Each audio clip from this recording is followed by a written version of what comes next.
Rabbi Hertz and Rabbi Friedman. I really appreciate the overwhelming introductions. I hope I don't destroy the myth by my story, but I'll tell you, I think I've been really credited with more than I did, but I will unveil a story that releases to you who does deserve the credit.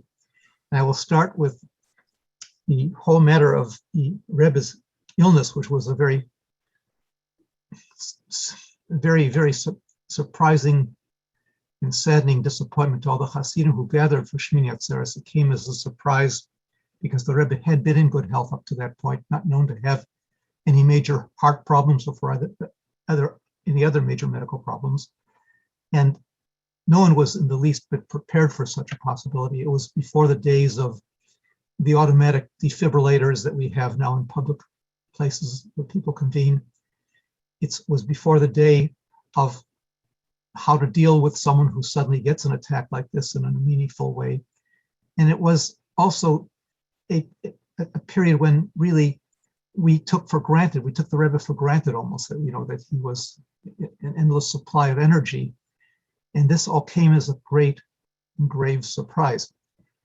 Rabbi Krinsky and his colleagues, Rabbi Groner and Rabbi Klein, Groner and Benjamin Klein, were the executive secretariat, and in their hands fell the responsibility all of a sudden of seeing that the Rebbe would be guided to the proper care.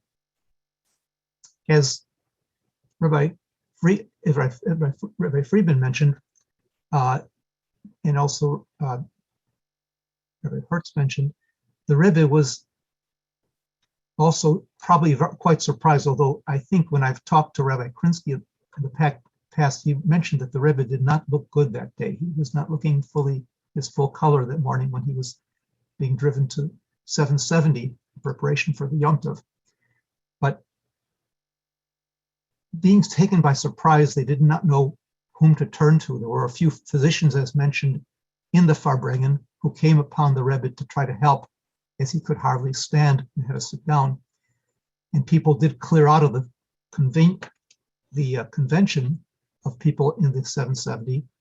People even took the windows out to try to allow for more air to circulate, but all this was to no avail.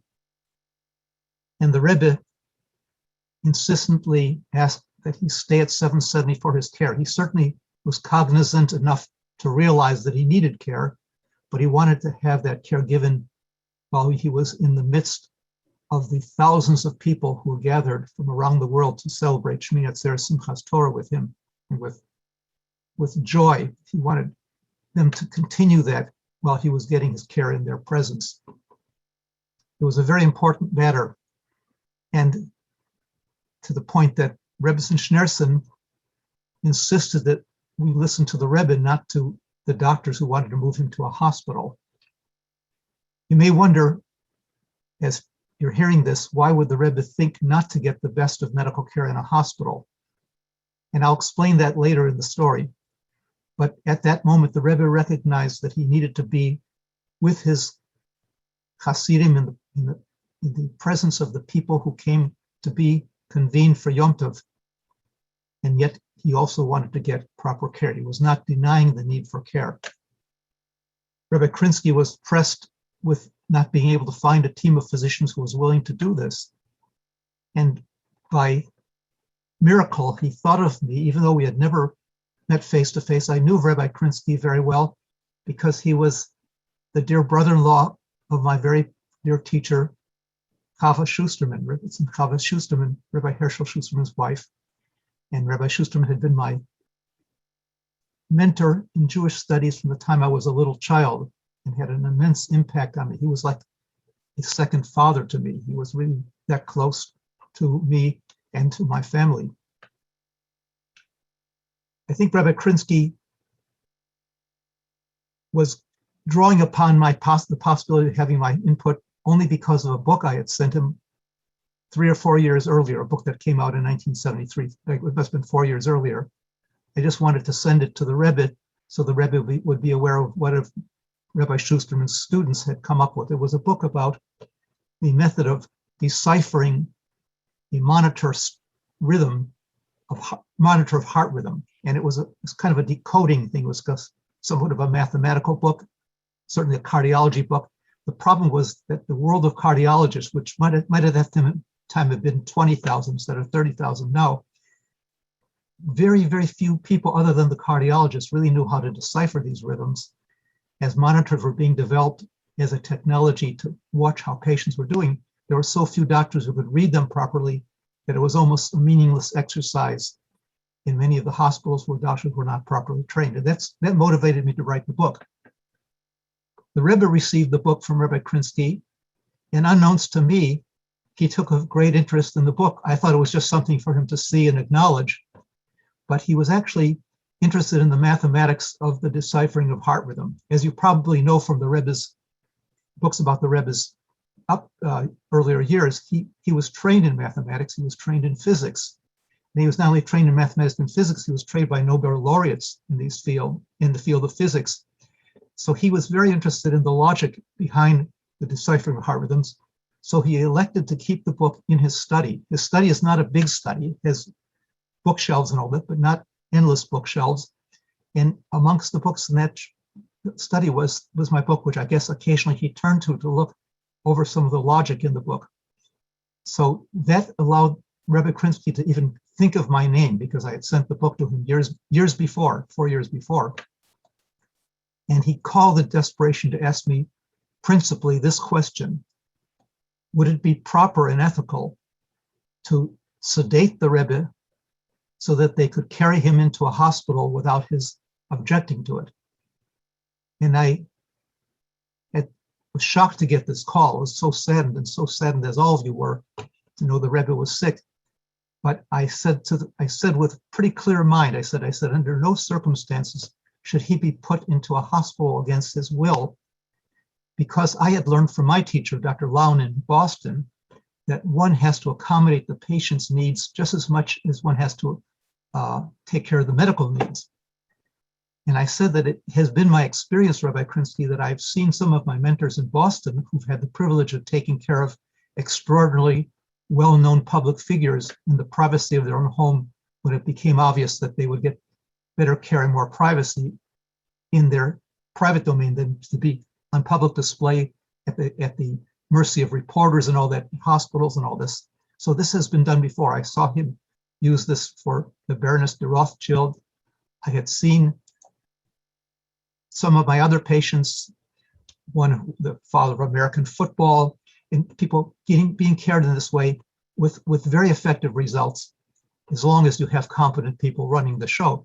So I told Rabbi Krinsky that I suggest that he stay at 770 and you recruit the best doctors, the best cardiologists in New York City to come down right away and get this started and get the equivalent of a coronary care unit set up at his quarters at 770, so he can have his request fulfilled and also get the best of care. And a few minutes later, Rabbi Krinsky called me back. He said, Ira, it's really clear to me that there's no one who's going to come out and do this. The doctors I've talked to say this is foolish. We can't get ourselves organized. Would you come out and help us? And I promptly explained to Rabbi Krinsky, I said, I'm a person who doesn't have one single relative in New York City. And I don't believe I know a single cardiologist whom I could call upon to do this in New York City. So I would have no influence. Even if I got off the plane in 2 minutes, I wouldn't have anyone to call upon to help get the ball rolling. But I think because you're in such desperate needs, I'm going to have to come and join you for this and try to help whoever comes to join me set up care for the Rebbe. And as I left the phone, my heart so sad that the Rebbe was sick, and I was also sad for myself because I had just moved to Chicago from Boston a year ago. We have 2 little baby daughters. My wife is a transplant from New England to the Midwest, and I'm going to be leaving all of a sudden, losing my job because I'm working with a group of non-Jewish physicians for a very powerful medical group in which I'm the cardiologist, and they depend on me because they're not going to understand why I'm running to see someone in New York. But the fortunate thing is that I recognize that even though I'm feeling sad for myself, I feel much more sad for the Rebbe, and I should do everything in my power to try to restore his health. And I therefore just had a flash of inspiration from Hashem that I remembered that one of my very dear colleagues in Boston, Dr. Louis Tischholz, was one of my favorite teachers, and he had also been promoted from the Peter Ben Brigham Hospital, where he was the cardiologist at Harvard, to become the chief cardiologist at Mount Sinai Hospital in Manhattan. So I decided to call Manhattan, to call the hospital, Mount Sinai Hospital. In those days, long distance calls were a lot more difficult to implement. You had to find the number, and you had to, there was no internet, there was nothing connected like that. And you, as you all well know, when trying to call a doctor or a doctor's office just to make an appointment, you don't get immediate satisfaction with a call. If you call a big hospital like Mount Sinai, you can't in the world expect to be connected to the doctor you need, especially a doctor in the position of Dr. Tischholz. But I tried it, and believe it or not, the operator there was so attentive to my call that she actually got out of her chair. She was in the old-fashioned switchboards. They didn't have electronic call connectors. They had switchboard operators. She left her switchboard and went down the hall to where the cardiology unit was on her unit and on her section of the hospital, and pulled Dr. Tischholz to the phone because of my urgent plea for help. Dr. Tischholz, whom I hadn't seen for 4 years, at least since I left, about 3 or 4 years, was not a person who owed me any favors. I owed him, but he didn't owe me anything. And he was a very, very fine Jewish person who believed in all the ethics that Jewish people stand for.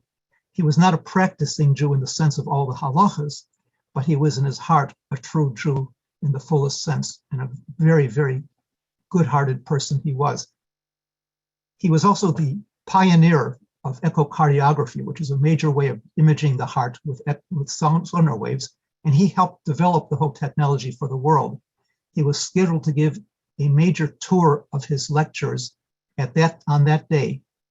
He canceled the tour and all the royalties he would have gotten from the tour, and immediately told me that he was going to do it for me, which meant that he had to gather together himself all the equipment, whether it be the monitors, the defibrillators, the medicines and all that, without the help of anyone else. He got this equipment together and scrambled together to get to New York with the police escorting him, as he said, at 90 miles an hour through Brooklyn.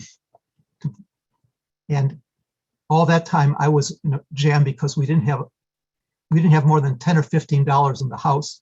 We didn't own a credit card. In those days, not everyone had credit cards. And I had to wait till 9 a.m. Chicago time, which is 10 a.m. New York time, before the bank would open, so I could get a few $100s to buy an airline ticket. And I then scrambled over with our only old jalopy car to the airport, parked it in this largest airport in the world, O'Hare Field in Chicago, and forgot where I parked the car because I was so busy running to get the next plane out to New York. And that's the plane I got. And on that plane, I davened with all my heart that I said, this is such an unusual mission.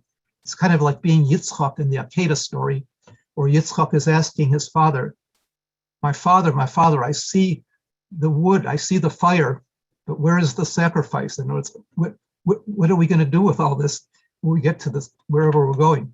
And I said, I don't even know how this can be. What if Dr. Tischholz didn't get off the ground to get to New York?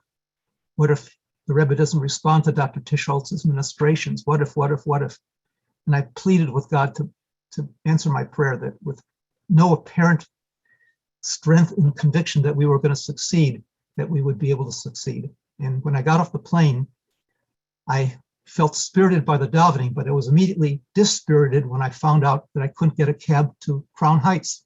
The problem was that a week or so before, there had been a murder in Crown Heights, which led to racial tensions that did not permit the cab dispatchers or any other limousine dispatchers to drive a vehicle into Crown Heights during this very tense period. The cab dispatcher said you could take a cab to the nearest subway station and then get subway connections to Crown Heights, but it'll probably take you a couple of hours.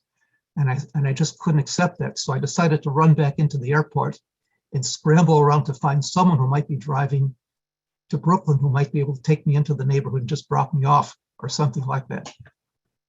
No sooner did I start looking for an illegal method of getting to New York by asking someone for a ride, that I was apprehended by the police. And they came up to me and they said, "Are you Dr. Weiss from Chicago?" And I said, "Oh my gosh, they're not only after me, but they already know who I am before they've even identified me." Well, it turns out that I was wearing, of course, the yarmulke. And on a holiday like Shmini Atzeres, who's going to be running around the airport with the yarmulke except someone who has a dire medical mission? So they did identify me because they had gotten a call from Rabbi Prinsky, who anticipated my difficulties that I might have with getting a cab. And I was speeding at 90 miles an hour into Brooklyn with a police escort. It was unbelievable.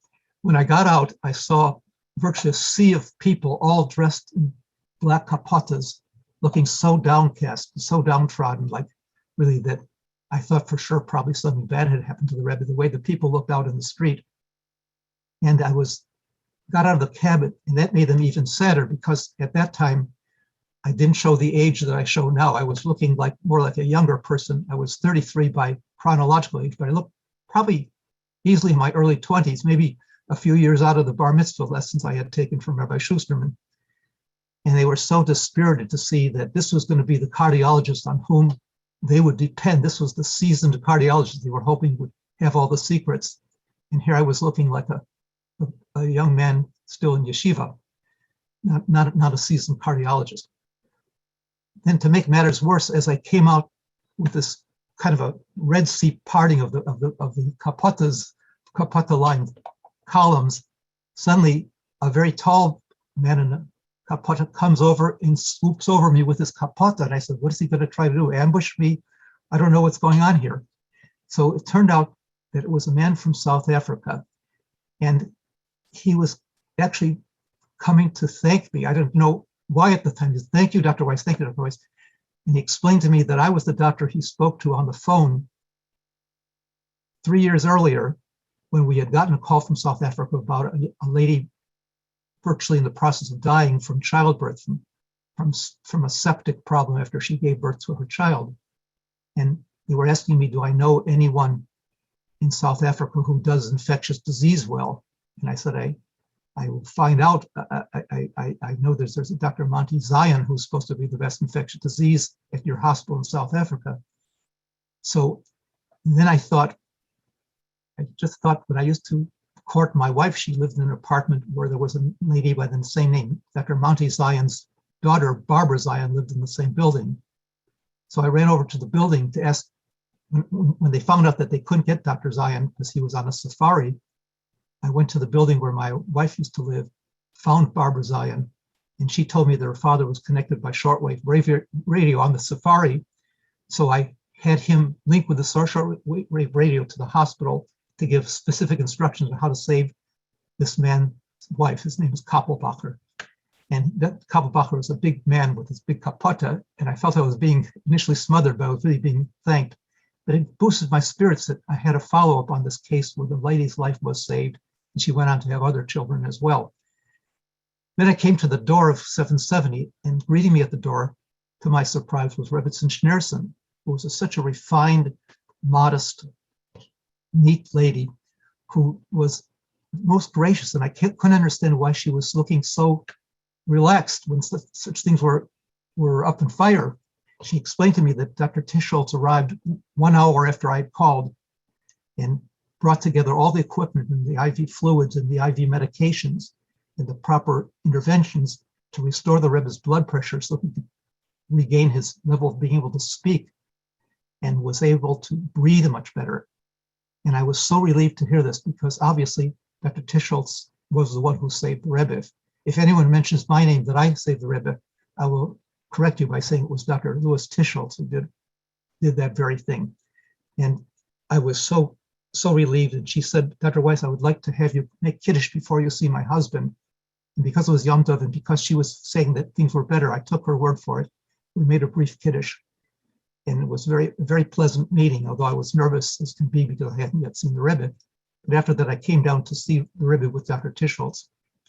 And I was so relieved to see the Rebbe looking like pictures I'd seen before of him. He was very pale, but he was really fully functional, fully conversational. Not only was he conversational, but he was very perceptive as what we were saying. He was asking about the heart attack itself. And we explained to him that from the looks of the electrocardiograms and from the initial appearance with the low blood pressure and the inability hardly to move because he was so weakened, that it suggested that the major front wall of the heart had been lost from a blockade of at least two of the major arteries that supply that front wall, leaving behind maybe just one coronary artery, one of the three that we are born with, to do all the work in supplying the back wall of the heart and a little bit of the underside of the heart. And I explained to the Rebbe that this suggested that he lost maybe at least a half of his cardiac muscle.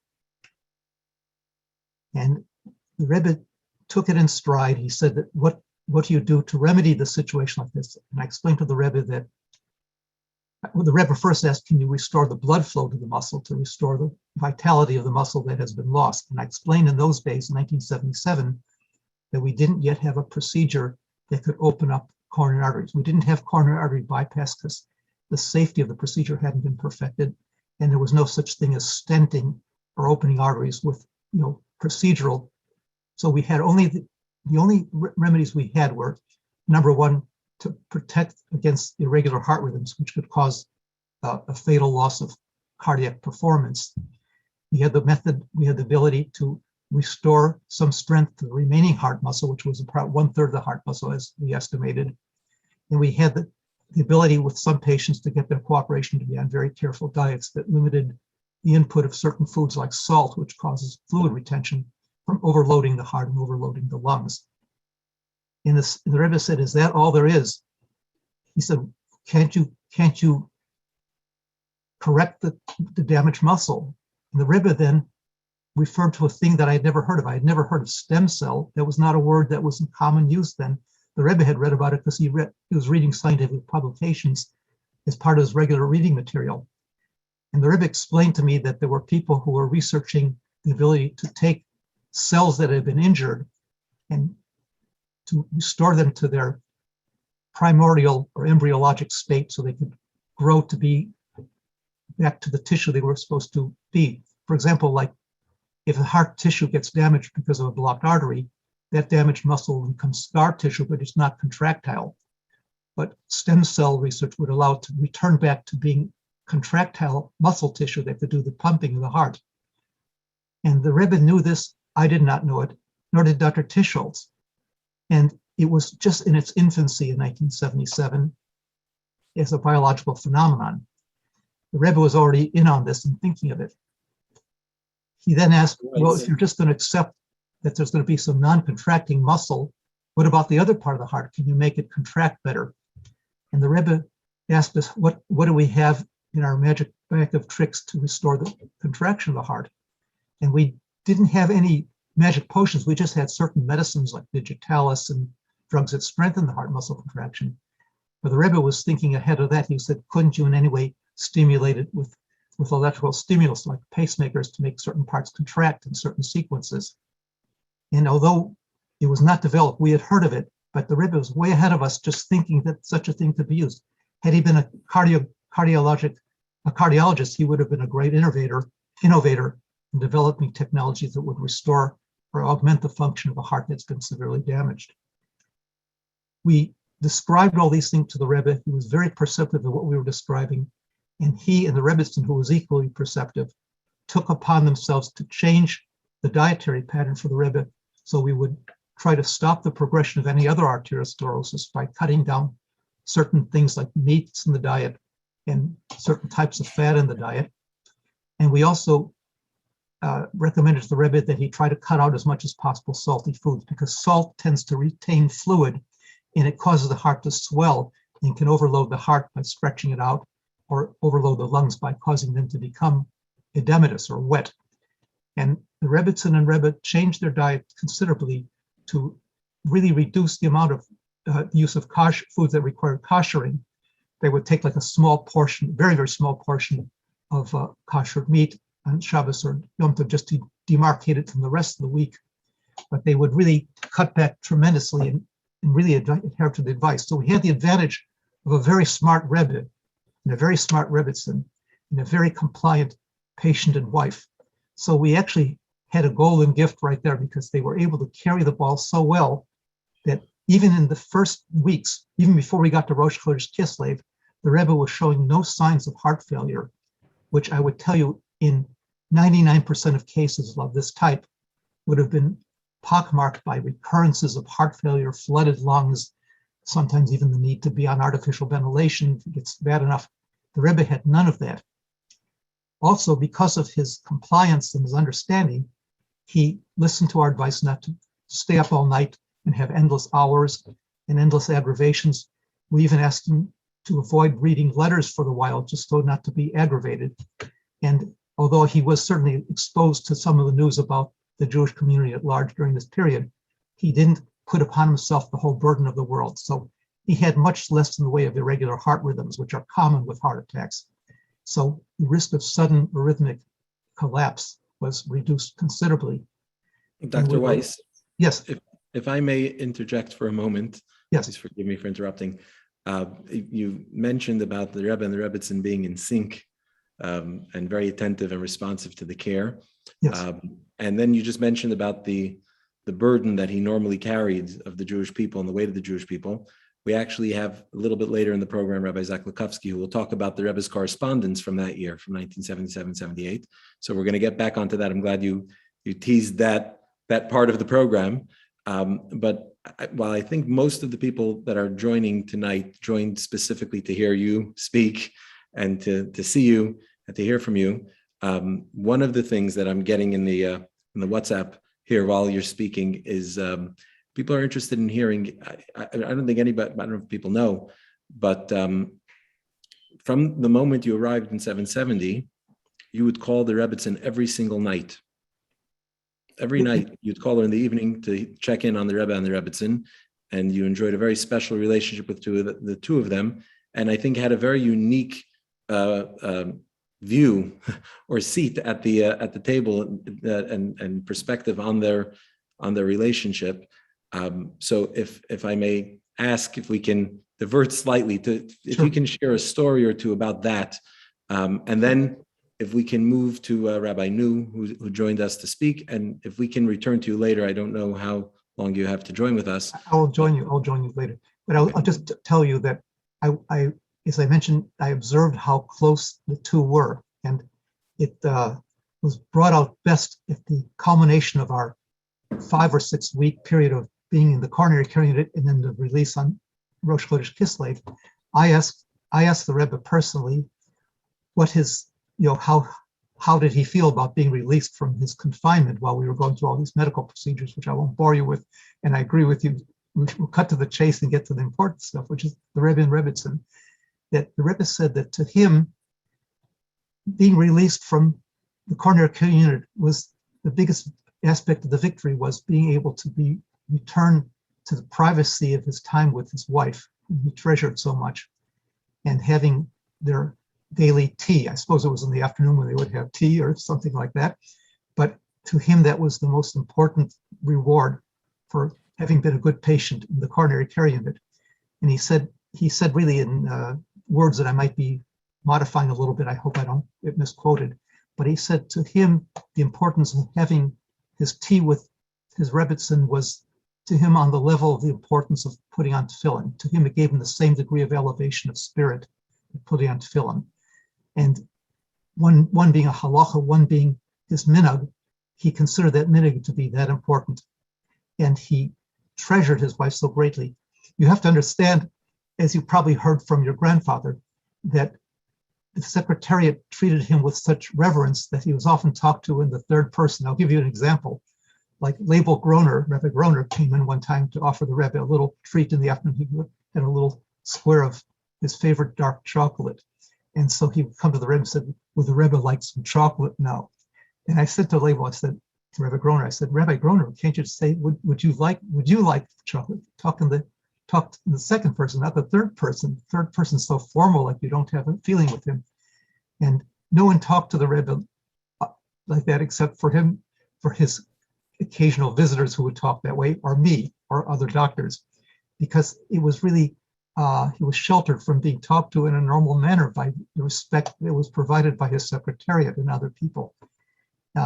So he had this wonderful reunion with his wife, which allowed them to exchange ideas. I would call them sometimes intellectual sparring partners because they didn't always have the exact same ideas, but they would work it out. I was sometimes party to listening to their discussions. And it was very, very encouraging to know how they really had a normal relationship that way. The Rebbe also would often ask me about myself personally. I was always too jammed up. I just couldn't talk freely to the Rebbe. I felt he was so far above me that it wasn't my privilege even to say anything about myself. But it was the Rebbetzin who asked me about me personally, and we had the arrangement after I left back home for Chicago that I would call the Rebbetzin every night around 10 o'clock my time, which was about 11 o'clock New York time. It was plenty late, and she would stay up for the call, and she would tell me how the Rebbe is doing from her perspective, which I trusted very much, and also tell me if there was anything that I should know. But she also wanted to know how things were on my side. She would want to know how my favorite ball team, the Chicago Cubs, were doing. She would look in the paper. She sometimes would anticipate my being dejected when as many times they lost the ball game, if not more losses than wins. She would also watch the Chicago weather very carefully because she knew that my habit was to bicycle to work, and she wanted to be sure it was safe. So she was like an extra mother, making sure I put on my overcoat in the cold weather.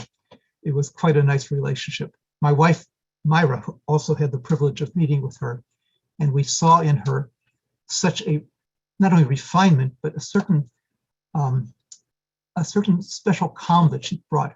An example would be, we were once visiting with at that time I had only two little daughters, and the second daughter was a little menace who would like to wander around the house. It was a big house where they lived, and we were suddenly hearing things clattering and clanking as if someone had gone through the china closet. And indeed it was a closet, it was a display case of certain special things that had been presented to the Rebbe by many visitors. And luckily nothing badly was broken, but the Rebbetzin was totally calm, whereas my wife and I were totally hysterical on seeing the kid act like a little destructive menace. And the Rebbetzin, it didn't even faze her. She loved it. In fact, she loved that little kid so much that when Hanukkah came, she always wrote on a little Hanukkah gelt that she would send. She would, Happy Hanukkah. And she didn't call her by name, she called her baby. So it was a very heartwarming connection. We had a time even once to talk about my encounter with the Rebbe on a little phone-a-thon that was held to raise some tzedakah to thank God for the miracle of the Rebbe's being rescued. And it was on a local broadcast in New York on an AM station. And I was being asked to be one of the speakers. I'm not much of a public speaker, as you can see. And furthermore, I never had been on a live broadcast, so I was totally unhappy about the assignment. But we got on the air, and I showed my wife, before we got on the air, I showed my wife what I was being asked to do. And she came up with a very interesting thing. She told me, Ira, do you remember all the times when you used to be taking care of, highly publicized people in Boston? And every time you'd come back with the same story, you were so disheartened, sometimes disillusioned by their personal character when you had to get up close to them, that you were always dismayed that the great people weren't as great as they seemed when you got up close.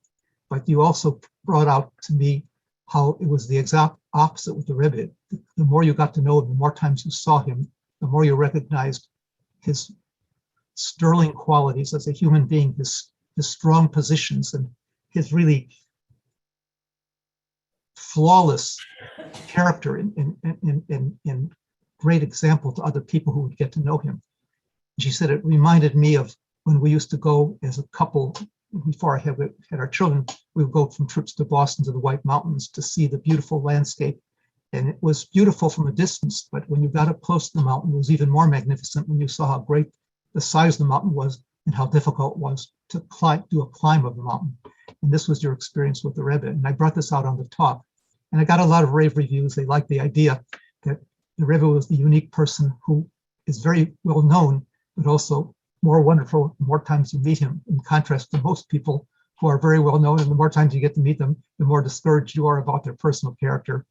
And it got a lot of rave reviews. And I even got a very nice comment from Rebbetzin Schneerson, who happened to be tuned in on that broadcast, which made me so happy that she heard how I felt about her husband. Do you remember what she said specifically? I don't really remember. We were talking on our phone the next day, and she said, Dr. Weiss, that was a wonderful comment you made about my husband, because she felt the same way. The more she knew him, the more she loved him. It was really a very personal charm that was added to the role of being a physician, also being someone who was feeling close to the Rebbetzin. I may say, though, in contrast to that idea, one time they invited me to join them for dinner, and I would recommend no one should try that. I just couldn't open my mouth. I felt flummoxed by being with two great people like that sitting with me, and I couldn't even say a thing. I was just totally overwhelmed, and I said, I don't think I'll accept an invitation like that ever again. Did you tell that to them? Is that what you said? I actually never told them how I felt, because they knew of me as being a little bit too shy. And so it was very hard.